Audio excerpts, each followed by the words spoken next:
To this day, there is no better example in the world of anything just feeling as indescribably special as the Spyro the Dragon trilogy on the original PlayStation. In short, it just has that something. Something that to this day I've never heard anyone be able to properly describe, something I've been trying my whole life to, and something I don't think I ever will. Because it's not so much a specific feeling, a vibe, or even really an atmosphere, as it is all of those things working together, creating an energy. An energy that even after all this time, no other game in existence would ever even come close to, and that despite all their efforts, fan games, hacks, and homebrews always fall just short of.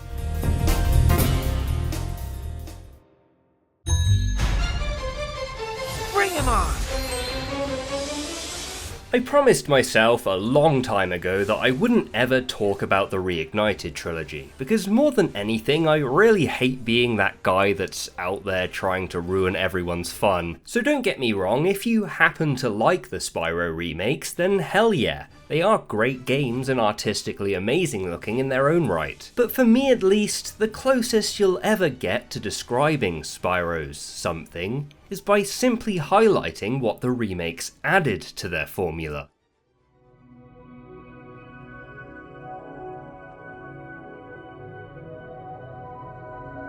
Like every other piece of art in the world, Spyro was a product of their designers' limitations, whether self-imposed or not. The point was to be limited, to show expression through simple but exaggerated shapes and colours. And not that that's some secret knowledge, the lead artist himself has said many times that the design philosophy that governed the original trilogy was to start with no more than an absolute maximum of 3 base colours. Simply put, recreating it with the intention of maximising the style to add detail, colour, fidelity, betrays what Spyro was, the point of the games, and ends up looking like, well, this. Unfortunately. You can take the colour out of the Spyro, but for me at least, you will never be able to take the Spyro out of the colour. Specifically, these colours. The most unique, gorgeous, ethereal, dreamlike palettes you will ever see in your life. And again, nowhere is it clearer what the Reignited trilogy missed than when comparing them. Maybe it's not so much a single aspect as it's a massively unique order and combination of many, all intertwined and working together in unison to create this dance, this spectacle that all sits so delicately on top of each other that touching any of it topples the whole thing over. A series of miracles that could have only ever been made in the extremely specific and unlikely circumstances that did make them, and that are the reason they have and potentially will never happen again. Because, again, I've never even heard it be described successfully by anyone, and I'm not dumb enough to sit here and claim I can, or even to try for that matter. It's just the feeling of wonder and amazement I have at that fact. Years and years of sitting by and watching this happen. Feeling like it's definitely not appreciated enough for that. That we're just all so used to it having always been there. Because it has always been there for a lot of us. And so, the true magic of these ethereal dream worlds has failed to properly sink in. In what is probably the most depressing thing I still continue to hear on a regular basis, Insomniac's first Spyro game, Spyro the Dragon, is often described by fans as if it were the rough sketch of the series. The outline, that it was them just working stuff out so that the series would eventually go on to become, presumably, what they think are better games. And while it definitely is different, I think the reasons that make it that are exactly why it offers so much more, in some cases even over the other games. For example, whereas from Spyro 2 onwards, the levels are these fleshed out worlds, almost feeling like entire planets or even dimensions, with thought given to absolutely everything in, honestly, ridiculous detail.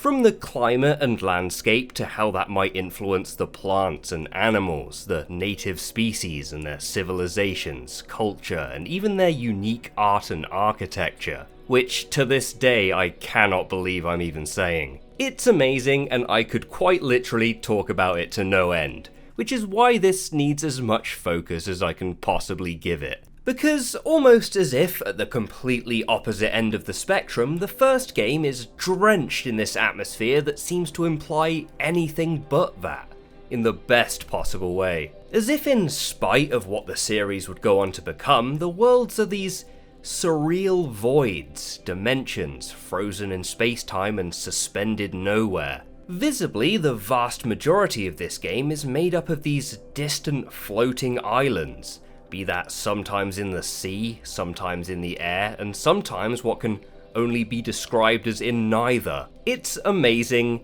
but it doesn't start that way. Almost in real time as you progress, you see the world around you fall away from reality into something that could only really ever be dreamed of. From these lush green fairy tale fields and castles, to the crumbling ruins of Peacekeepers, then the cold alien mists of Beastmakers, before losing all semblance of anything identifiable by slowly descending into the madness that is whatever Dreamweavers is even supposed to be. And it all starts in Artisans.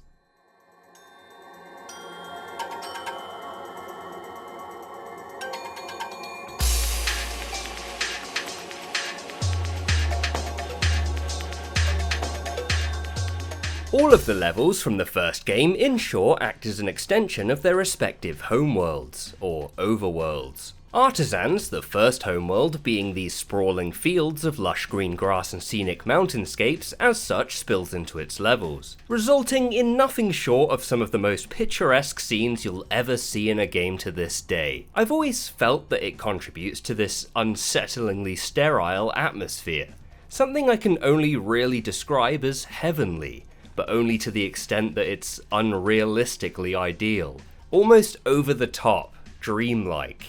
The architecture specifically, it's something I've never in my life felt the need to comment on in a game, but as dumb as it may sound, this world just brings it out in you. I've never seen buildings like this before. These majestic, grand stone castles and structures with immaculately polished interiors, all seamlessly integrated into the hills and mountains, making up these tunnels and platforms weaving over and under each other. They've always raised so many questions about this world for me, because as impressive and regal as they are, what are they? The level town square, for example, being a town, but where I have no idea. It's visibly in the centre of this great lake, contained on all sides by a panorama of purple cliffs. I'm left to assume it belongs to the enemies, which can't be the case because the game implies they've only existed since the events of the game's story. And it can't be the dragons because of the size. So without either, it's left to be only that. And exactly that.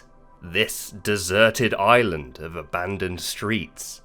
Vacant buildings, with the running fountains the only sign of life having once been here. As if it's forgotten and frozen in time, in what seems to be this pocket dimension.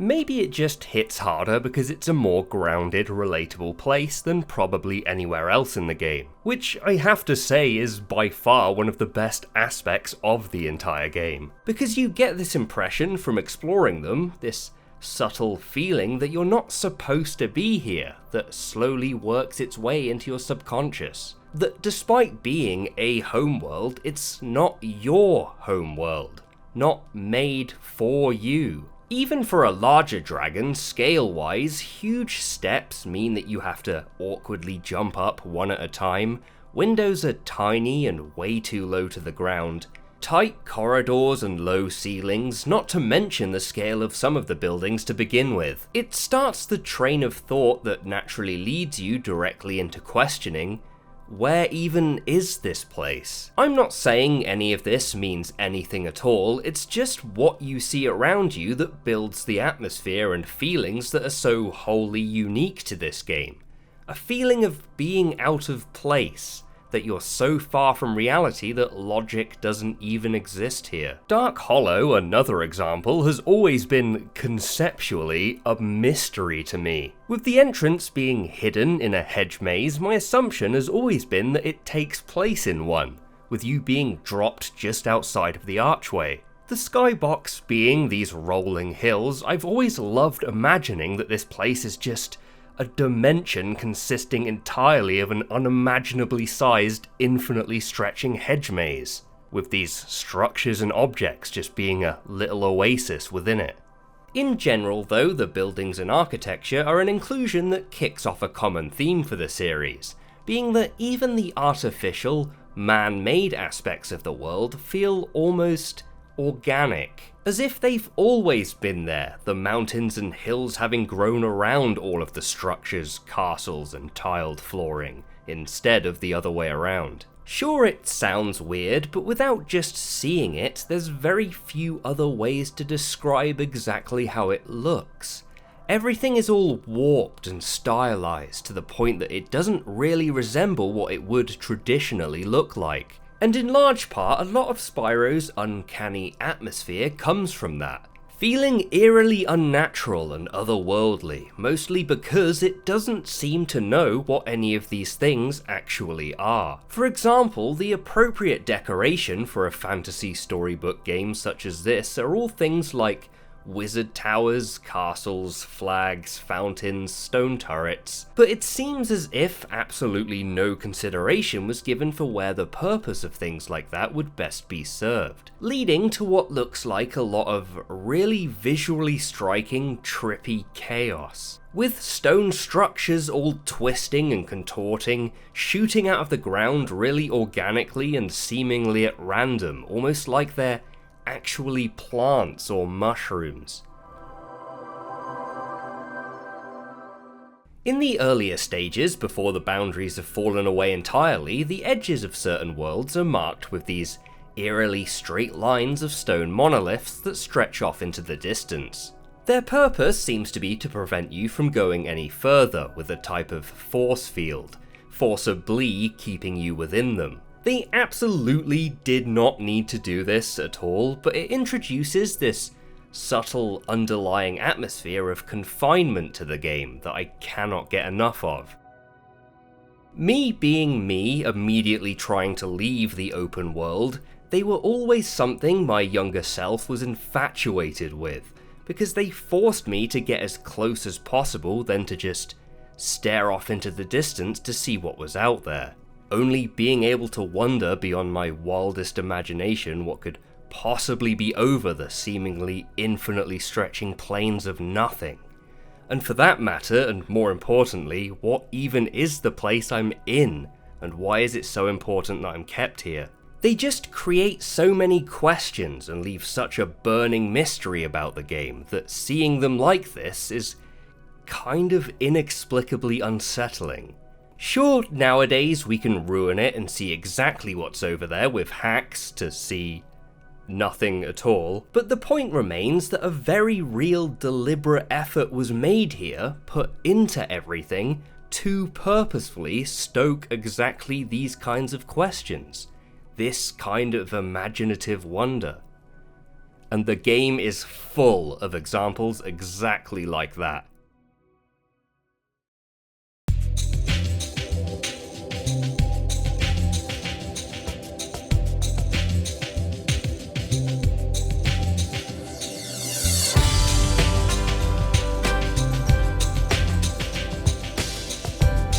Before being magically whisked away to Peacekeepers, Spyro's second homeworld, at this point in the game, the theme the homeworlds follow becomes pretty obvious to you. Because believe it or not, and despite what a lot of people might say, there's actually a lot of detail and lore that can be read into solely using the environment. My assumption was always that the world of the dragons the game takes place in differs from the other games by being this bizarre border dimension that sits on the boundaries overlooking all of the other worlds. Mostly because the dragons themselves all come off as these proud, dutiful creators, almost godlike in that sense, and as dumb as that sounds, but it's heavily implied that each of them have a given responsibility over an aspect of the world. The Artisans' homeworld, for example, being the Artisan Dragons, the Peacekeepers, magic crafters, beast makers, dream weavers, and so on. The theme of alchemy, specifically to create matter and life itself, being a core mechanic of the game as a whole, due to the enemies having been created from their stolen gems. That all being said though, in all fairness, I could be wrong. The story, cutscenes, and characters have always been something I've chosen to ignore just because it doesn't add anything for me personally, and put nicely, it feels as if it was the part of the game that was finished last. Because you don't need to be hit over the head with it. It can be seen absolutely everywhere in the very essence of your surroundings, the building blocks, sometimes literally. For example, the portals to each level, in this case for Peacekeepers, are these stone forts, looking themselves like a fortress or stronghold. Because Peacekeepers is exactly that, this arid, barren war zone, dotted with the remnants of castles and forts, all battle-scarred and weathered, but still standing all imposing and menacingly regardless. The level Cliff Town, for example, is much less a town and more this walled-in, guarded mountain keep, with spikes and sharp edges all poking out of absolutely everything they possibly could be. While on the other hand, what exactly Dry Canyon is something I love only being able to imagine. It seems to me, on the surface, as if a network of buildings and structures all seamlessly carved into and from the mountains and cliffs. The colour palette is all very samey and flat, even by the game standard, but it makes sense when you consider the fact that it's likely all made from the same materials. It normalises the look and feel to the extent where everything else just stands out so much more as a result. Specifically, this strange alien cave in the centre of it all, looking more so odd and out of place because of that. I'm sure there was a reason behind the odd choice in colour, and what might seem like a trivial decision plants the seed in my brain that there's more to this place. Something going on under the surface. In the same way, the buildings in the world's boss have always looked, to me, like prisons.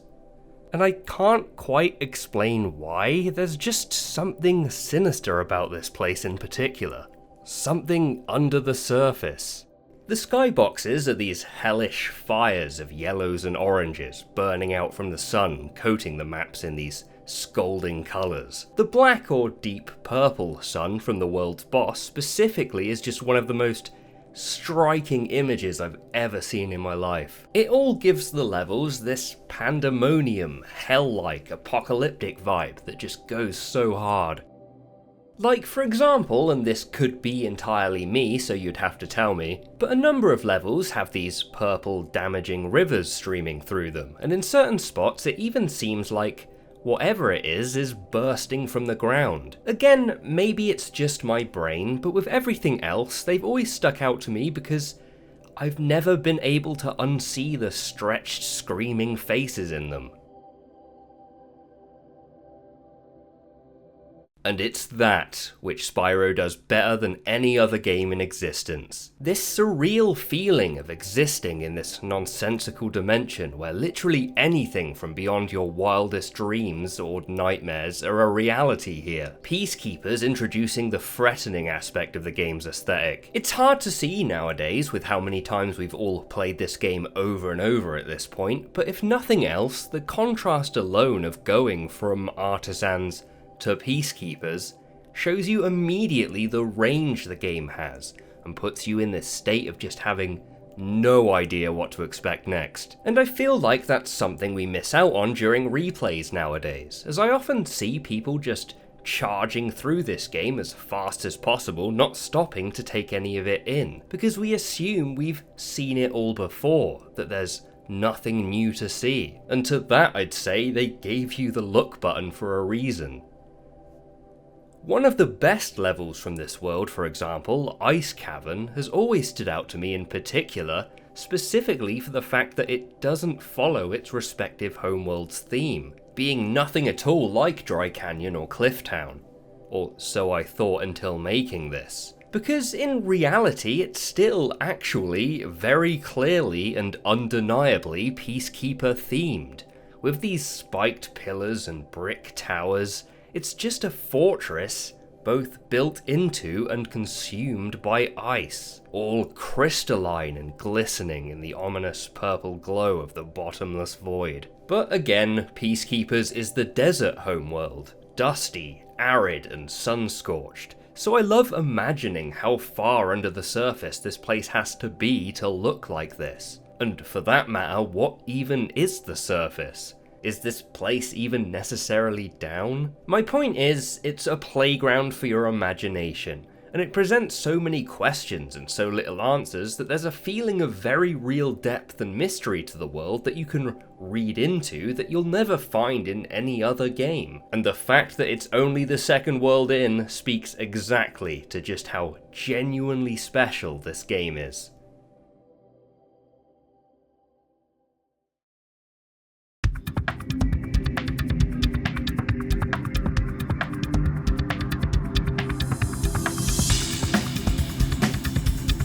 Magic Crafters is the homeworld that I feel by far best represents the series. It's what I associate with Spyro, it's what I see when I close my eyes and think of the game. These rolling, snow-capped mountains soaked in this ethereal, soft pink hue, the meticulously designed ivory towers and polished marble temples, the whole world is almost religious, or at least spiritual feeling, like some kind of network of monasteries way up in the mountains above the clouds. Next to nothing is coloured with anything even resembling a dirt tone. No shadows, shading, rocks. Even the actual dirt, the underground sections being these caves that almost as if they couldn't leave alone, are lined with these purple crystals that seem to illuminate all of them in this surreal, dreamlike colour. Altogether, it's needless to say at this point, really something special. But to top it off, the grass, as if to deliberately be the only exception to that, and to contrast everything, does this dance between the levels that goes from mid-spring lush greens to early autumn warmer tones, and even looking frosted over in some places. Gameplay design isn't really my thing at all, but the decision to have the grass stand out in the levels so vividly is a choice that immediately and clearly communicates the path through each level to the player. It instantly gives you a direction, a drive, so much so that calling it any less than genius would be a stretch. And as much as this is the topic of the video, I almost feel like it's redundant to even mention at this point, because the colour theory behind this game is so impressive it's known the world over, and the reputation of which precedes even the game itself nowadays. But still, and despite even that, I feel it's not nearly said enough how much it contributes to one of Spyro's lesser, even acknowledged core gameplay loops: the exploration of these dream worlds. You can see it in every level because it was the philosophy that governed the entire game, but here the marriage between the colours of the ground, grass and water stand out more than anywhere else. It changes the fundamentals of each world, the base materials, giving the game a visual variety that you literally cannot get anywhere else. It's so effective that each individual twisted upside down plane you travel to feels as if it's made entirely of unique elements at an atomic level, and that they're not simply just a different country on a planet or something infinitely more lame. And so, as a result, everywhere is soaked in this atmosphere that feels so unbelievably far from home. Our comfort zones, that we're actually travelling not just outside of our reality, but outside of even the games and across many. While Spyro 2's homeworlds were the victory lap, expertly recreating the same atmosphere and locking it in as belonging to the series, solidifying it as the game's art style, here is just where they did it first. And so I see it as being the staple, the standard, the default level. And despite that, only while making this did I have the realization that it's also actually probably my favourite. It's just so inspired by something I haven't ever quite been able to pin down.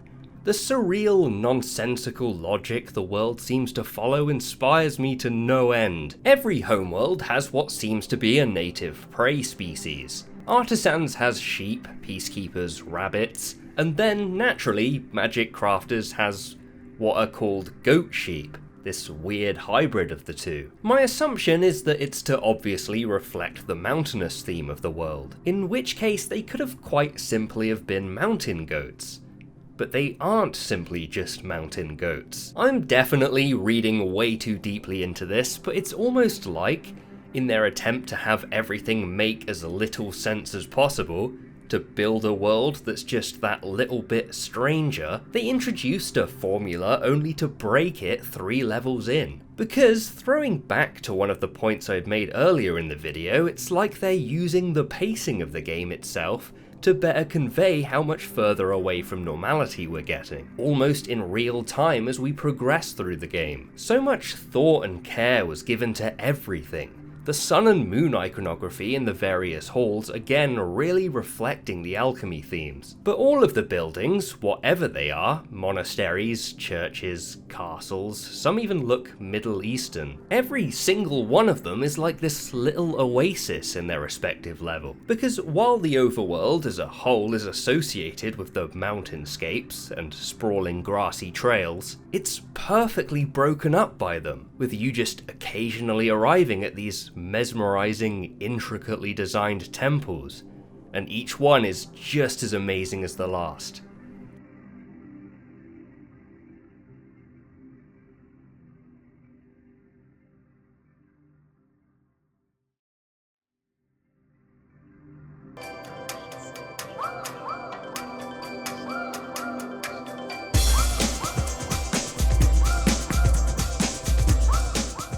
Beastmakers, Spyro's 4th homeworld, is where I've always thought the game really comes into its own, showing that the style is more than just a gimmick and that it can be really taken advantage of to design some entirely unique, fleshed out worlds if they really wanted to.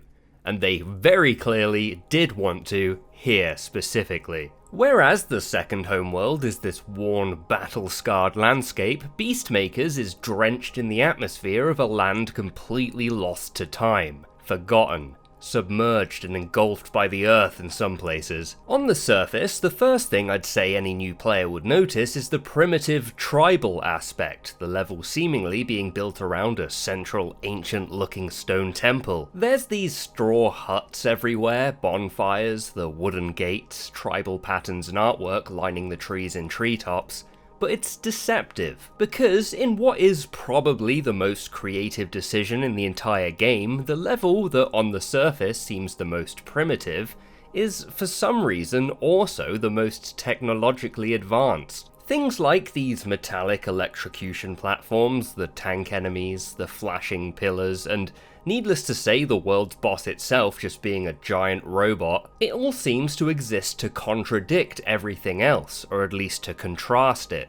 Sure, whether it's the ancient alien-style tribal technology angle, or that the natives have been enslaved by the foreign invaders, it has been done before, but the atmosphere the almost world-in-ruin theme lends the level offers so much more and results in something that doesn't even feel comparable. I've never seen anything quite like it. There's so much to glean from everything around you, a story to interpret. The sunken watchtowers peering out from under the swamp heavily implying that they're the last holdout from whatever civilization was consumed by the rising waters. My interpretation and favourite aspects of the world to read into are the ones that infer what happened here was some kind of devastating natural disaster, that the old world was consumed by the rising swamp and that the natives took to moving to elevated places to escape it.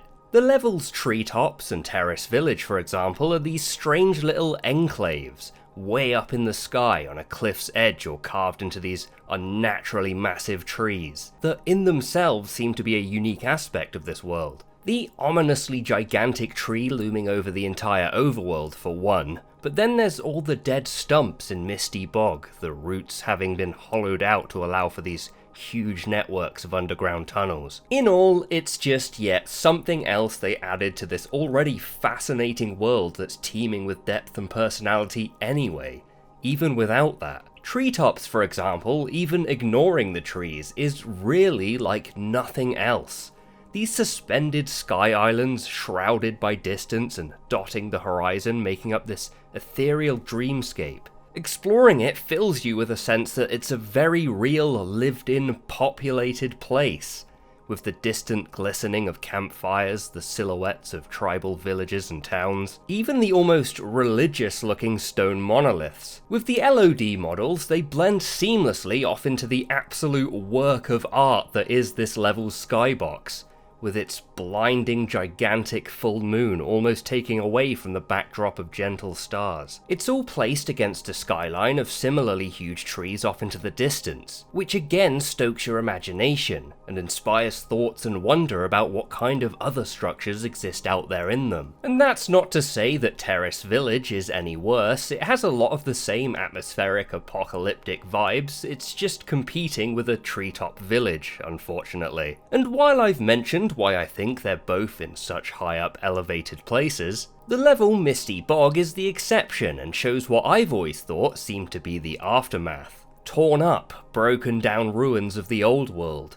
all dead, cut down trees. The few man-made structures left standing are all high up, surrounded by fencing to keep it out. I always loved how everything is a shade so much lighter than the other levels, giving it a hazy, almost toxic, misty look. Honestly, I could quite easily spend my entire life trying desperately to interpret, work out and explain the ideas behind it all, where it came from, what inspired it, but honestly the simplest reason is often the most likely. And in this case the results speak for themselves. One of the most unique, atmospheric, alien worlds that just stands out so vividly from every other, both in this game and from literally every other. The concept alone is amazing. I think in all this would have been the last idea I would have ever had, especially if I was given a fairy tale storybook game about a purple dragon to design levels for.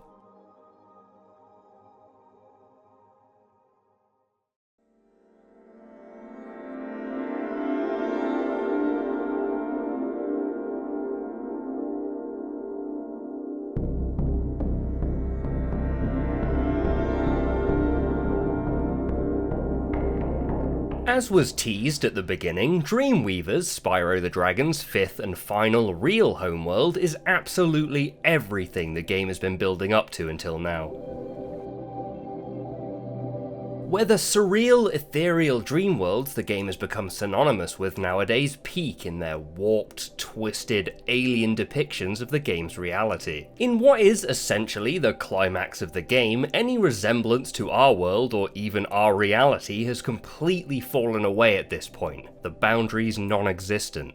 Because as strange, bizarre and dreamlike as the game is and has been anyway, Dreamweavers in theme can only really be compared to something like Alice in Wonderland, if only because there's nothing else either can really be compared to. It has this atmosphere of having been fallen into, down a rabbit hole and through this purposefully nonsensical plane of existence. Because nowhere else in the game does the upside down nature of the geometry, colours, themes assault you so aggressively. It's not subtle and it feels as if finally they didn't have to hold back. Due to the homeworld being nonsensical in nature, there's very few what could be called common themes or elements between each level. And really, each one could be its own unique overworld. Because variety, specifically visual variety, on top of everything else is what Dreamweavers does best. But that's not to downplay everything else. Again, at this point in the game, nowhere has walls, boundaries.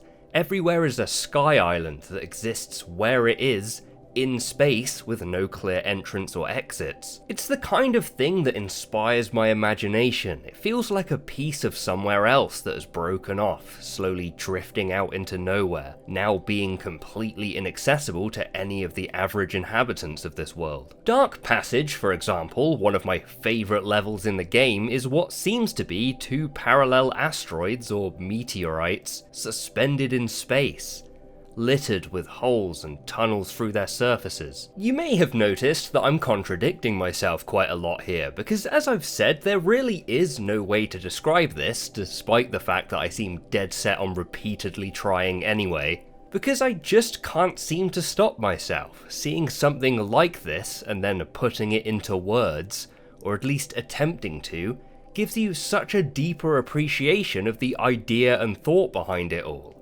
The scale of it. They both have what seem to be fully decorated interiors, lighting fixtures, buildings, platforms, and something I cannot seem to get enough of wherever I see it in this game, the polished tiled flooring. Regardless of where I see it, it just has this way of immediately transporting me into whatever digital plane I happen to see it in. I'm not quite sure what it is about them specifically that has always had this effect on me. I think it has a lot to do with it being an easily repeatable texture, meaning it was used in countless early 3D games, shows and renders I just happened to see a lot as an infant, and so now in my dreams. Here though, it conjures so much wonder about what this place is, where it came from. The assets are so spaced out and chaotically placed, it's almost as if it collided with a world and absorbed it into its structure. Haunted Towers, for example, named obviously for the possessed inanimate suits of armor that are the enemies of this world, is a similarly surreal sky island, this time taking the form of this pastel courtyard, consisting of smaller intertwined islands all encircling this grand regal palace. Despite the Halloween-themed goofy name, it's actually one of the more well-lit stages in the game,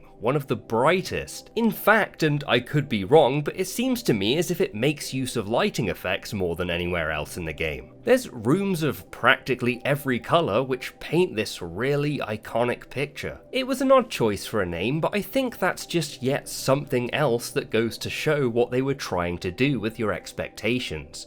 Nothing is for certain here. It's definitely the level of the most interior space by far. Things like staircases, corridors, even the gardens are accessed by balconies off of the main castle. I've always loved the pond and ivy climbing up the brickwork. It makes it all feel like a very real place and emphasizes just how surreal having it look off into this fiery void truly is. The level Lofty Castle does that really well too. There's a lot more open grassy areas than interiors, and it's all split down the middle with these lush blue streams running through them and off the side. It creates this landscape of familiarity, a place that would have just been picturesque and breathtaking on its own, but then smashes it to pieces and intertwines it all with these visually striking brick towers and arches.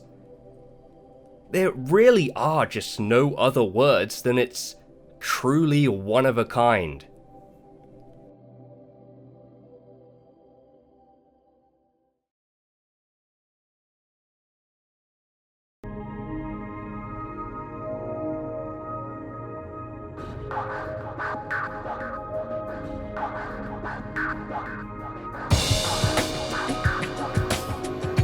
The actual final homeworld, however, comes in the form of the cold, metallic, industrial island realm called Gnorc Gnexus. I've always thought it further proved my suspicion that the story aspects were an afterthought, like the level was designed to quickly tie everything together and give the game a quick, decisive ending. Not that that makes it any worse, it's only really the fact that it feels as if the villains are only properly even brought up at the beginning of the game and now here at the end.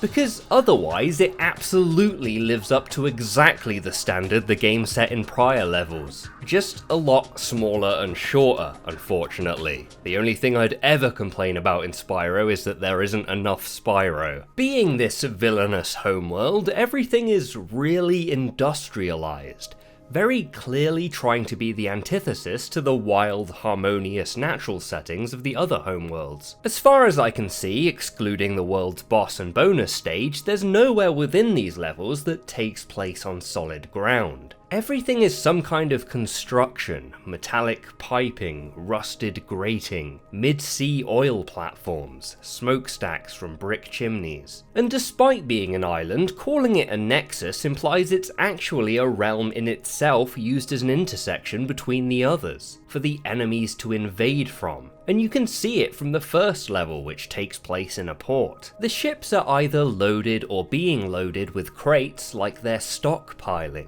or mobilizing. There's a military aspect to the level's enemies, the seemingly endless production line of explosives, It's just all very dead set on being exactly that, is my point. Because unlike the other worlds, here it's kind of restrained by that. It's restricted by the game's story when it comes to the creativity of the concept here. It kind of had to be this in a way, and the extent to which it was rushed and very obviously not as thought out as maybe they would have liked, at this point in the game I'm always reminded of it more than anywhere else. Left to sit with it. Specifically the stranger aspects. Like, for example, and it's never really acknowledged by anyone, but the first Spyro game actually takes place in a kind of looped timeline. Uh-oh. Here we go again! Something that in theory results in the game taking place over and over again indefinitely, for as many times as you play it through, and it makes me wonder how long it has been already.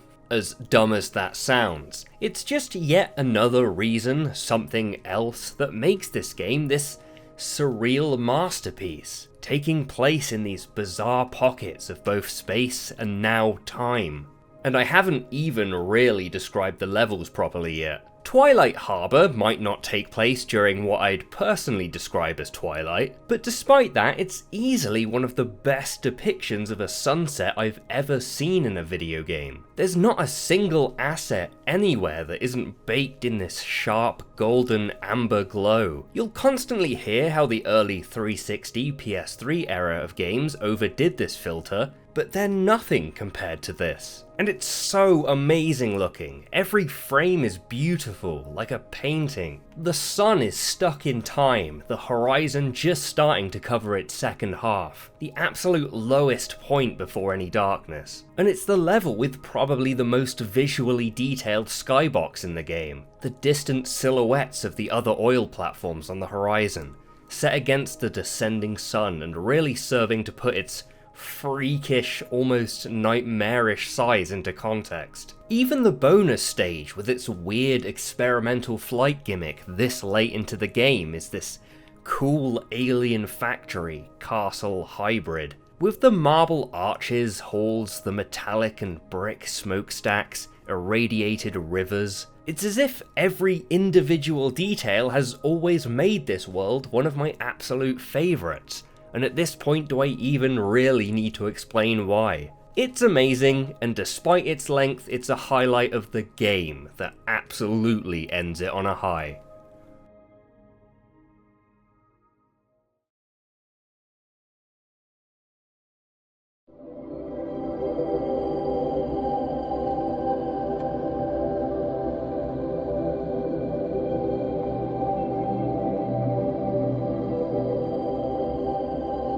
Something you might have noticed was purposefully omitted from the tour of the overworld was each level's flight stage, or the, in my opinion, much more inappropriately named speedways. There's one per homeworld sprinkled in, and they're usually found by doing some kind of puzzle or hidden objective. Despite that being something that in concept should have made them feel like some kind of reward or treat, I feel as if generally when it comes to the entire game, the things I hear people complain about the most come from some aspect of these levels. It's a shame, and while I personally look forward to them, I assume their point was to be these kind of grand spectacles, to break up the main gameplay loop somewhat. The issue with that being though, if you love the main gameplay loop, which everyone does, it's gonna feel as if they're taking you away from it. So I kind of understand that, because they're no small part of the game either, famously the development of which involved someone who was, at least at the time, employed as a rocket scientist for NASA to advise solely on these levels. Put simply, they're as big a part of the game as any of the other stages, and they're just absolutely not something I can for any reason leave out, if not just because of that, then the absolute state of some of the worlds they take place in.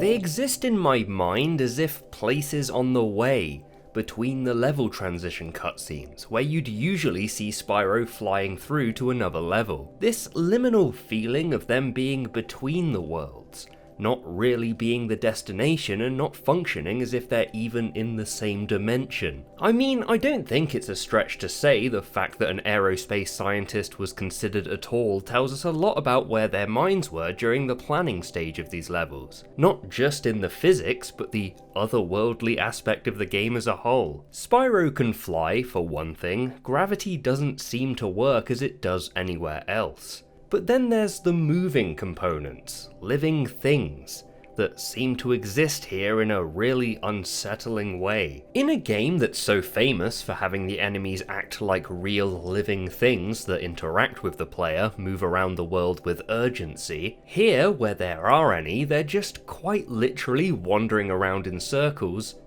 forever, taking no notice of anything, reacting to nothing, and maintaining these cold, empty, lifeless expressions. It's almost as if it's so much more effective here that it stands out so much more only because so much work and effort was put into making them not act like this at any other point in the game. Because obviously it's only when you look past the fact that they're just glorified collectibles in this mode that you start to notice these things. You almost just have to ignore the fact that they're objects in a video game, but it's just so easily done. And the point I'm trying to make is that when you do, the lighthouses, the industrial mechanized elements, exist for their look, regardless of the fact that it might not make sense for them to be in a certain place, or to be performing a certain action or purpose. Less thought was given to building a full living, breathing world, and so we're left with exactly that.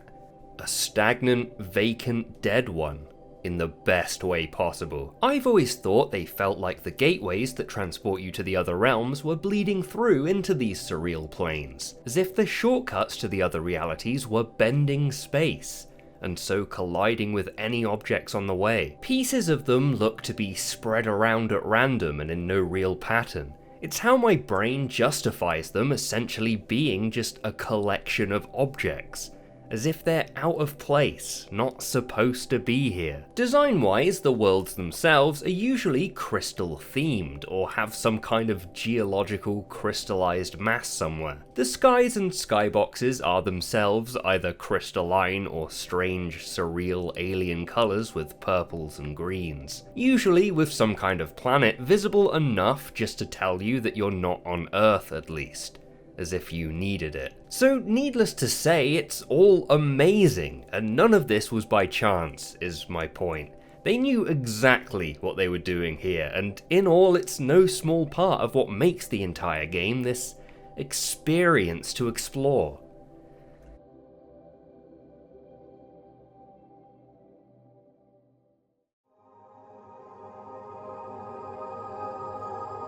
And so, in closing this off, ultimately, the point of this all was to be a celebration of what I think is an aspect of the game that's underlooked. And that's even despite how fondly it's remembered and how highly it's praised nowadays anyway. In fact, I'd say the game becoming this icon of a nostalgic time and theme of game we all grew up with has only served to further obscure what makes it truly special in the first place. The very deliberate, low-poly style of the whole game is something that's very immediately charming, so much so that nowadays it's almost difficult to see that it's also the biggest cause of the game's surreal quality.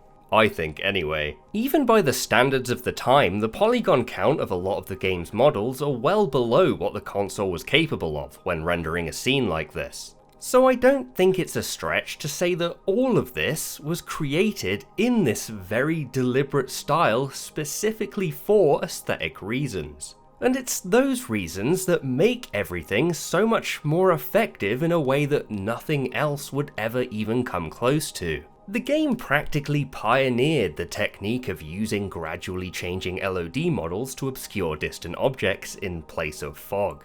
But whereas that would go on to be implemented in other games as a tactic to optimize performance, here it's used above all else for the design and style it lends the world. It's technically impressive because it allows for these stunning views off into the distance without any fog, but it's also artistically genius, because it means that by design the worlds are almost required to be iconic in shape and structure, so that players can still navigate and find their way around without any of the landmarks even needing any kind of surface detail. The jagged edges and blocky shapes all blur the lines between reality and imagination, the graphics fading out, losing their detail as they disappear off into the background, brilliantly allowing your mind to draw in the lines and fill in the gaps itself. It's a design choice that encourages players to engage with the game on a more imaginative level, because you're interacting with these 3D, rich, sprawling worlds without even realizing that the majority of them aren't even visible to you at any one time. And to be fair, it's deceptively so. If you close your eyes and think of this game, the images you see of its vivid, sprawling landscapes, lush green meadows, wide open snow-capped mountain ranges, are in reality not an accurate image at all. In fact, I think if you were to paint a mental image of a scene from Spyro, it could probably be more accurately compared to a stage spotlight of detail. Your immediate surroundings, plants, trees, animals, collectibles, disappear as soon as they're out of your range of focus, falling away into abstract, obscured, distant shapes on the horizon, eventually seamlessly transitioning into the backdrop, making every frame this beautifully flawless painting of the gradient between the land and sky.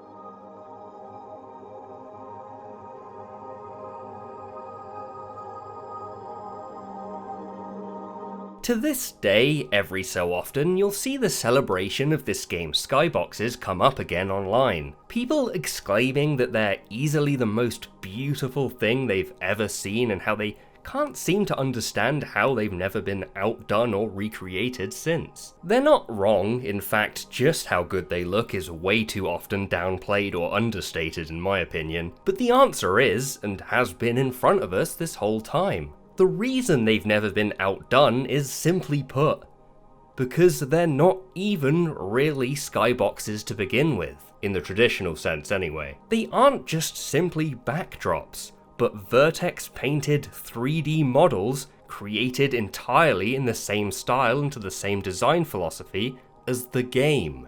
A low-poly panorama of their respective level designed specifically to meet the ground and to carry on the game's world well into the distance and over the horizon. In what is yet another really fascinating and unique decision which not a lot of people realize.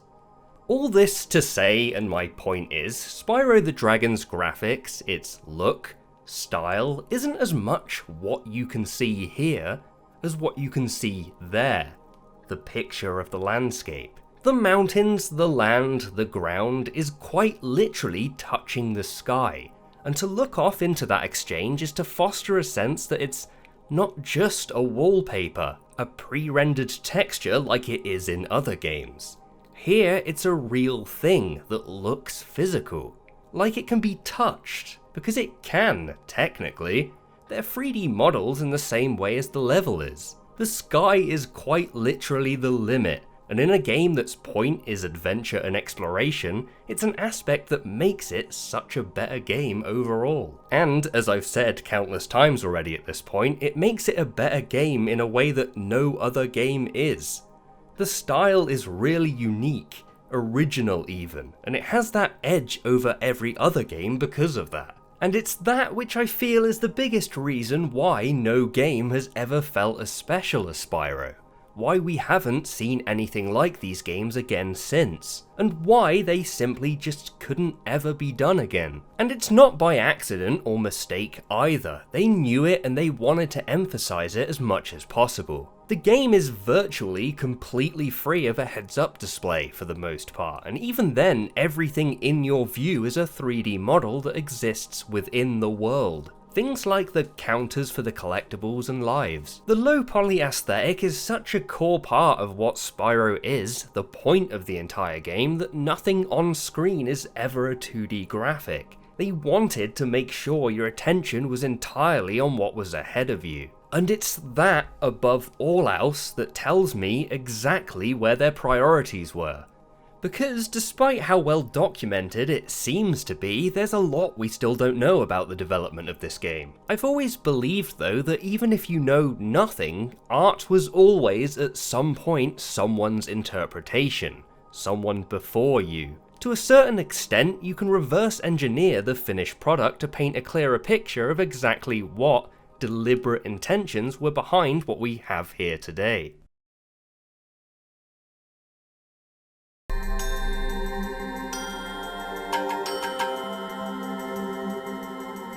I have, and still do, often spend what is probably way too long diving into the trilogy's soundtracks, for example, trying to figure out exactly where its iconic sound might have come from, or at least what might have inspired it. Copeland is more of a genius than I think a lot of people give him credit for. I've always found his experimentation with world music fascinating and really personally inspiring.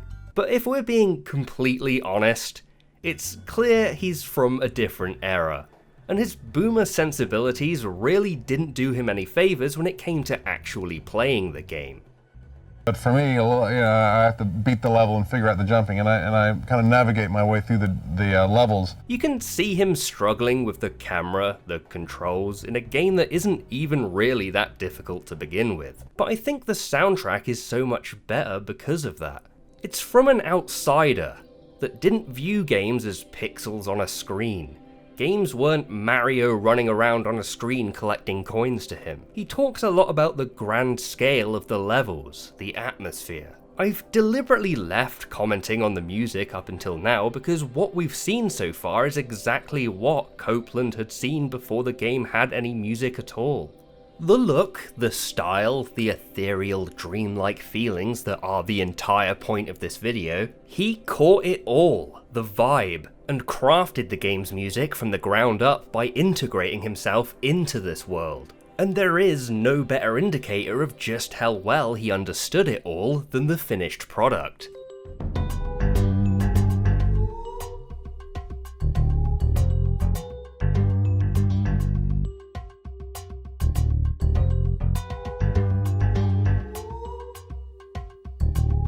Compared to his later entries, his work on the first Spyro the Dragon game was relatively a lot more stripped back, only really making use of an 8-track workstation. And that's again regardless of whether or not that was self-imposed. He knew as well as anyone else on that team that it was the point, and he was and does say it every chance he gets in interviews and promotional videos.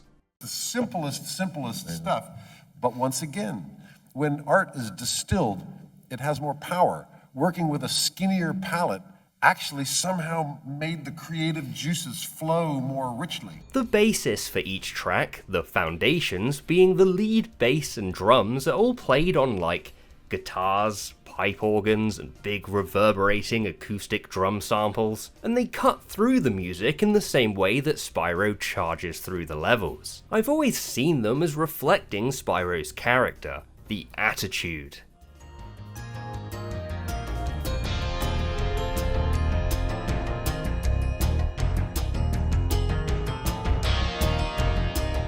The organs don't swell, they blast, and the guitars are in a lot of cases a single sample of a distorted power chord. Just by virtue of being stripped back and limited in their instrumental structure, we get a better idea of what he saw as a more important part of the composition, because having less room places more value on what was included, which of course is all genius, but obviously means that what I'm most interested in is outside of that, where I feel he chose to represent the levels and their atmosphere through what sits just underneath the attitude.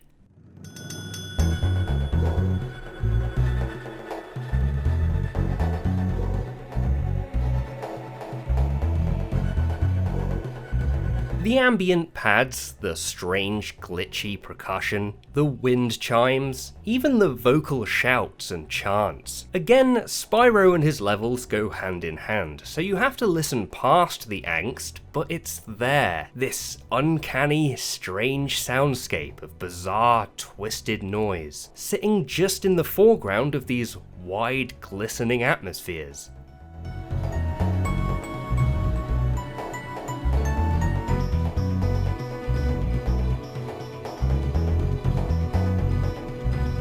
He knew exactly what he was doing. Granted, Distorted Reality 2 is a very good sound resource, and Spectrasonics produced what most video game composers were using at this time, but Distorted Reality and Heart of Africa, for example, are choices I've always believed confirmed he was looking for exactly that kind of reality-bending alien sound. Don't get me wrong, he had a style as a musician, a sound of his own, but I feel like people nowadays wrongly attribute Spyro's soundtrack to that. He is and was at the time an immensely talented, prolific composer, having contributed everything from fully orchestrated film scores, TV themes, and later on even other video games entirely. None of which come even close to anything you could compare to the music he composed for Spyro the Dragon. It's amazing, and above all else, one of the most original soundtracks that I think exists. And he deserves all the credit in the world for that.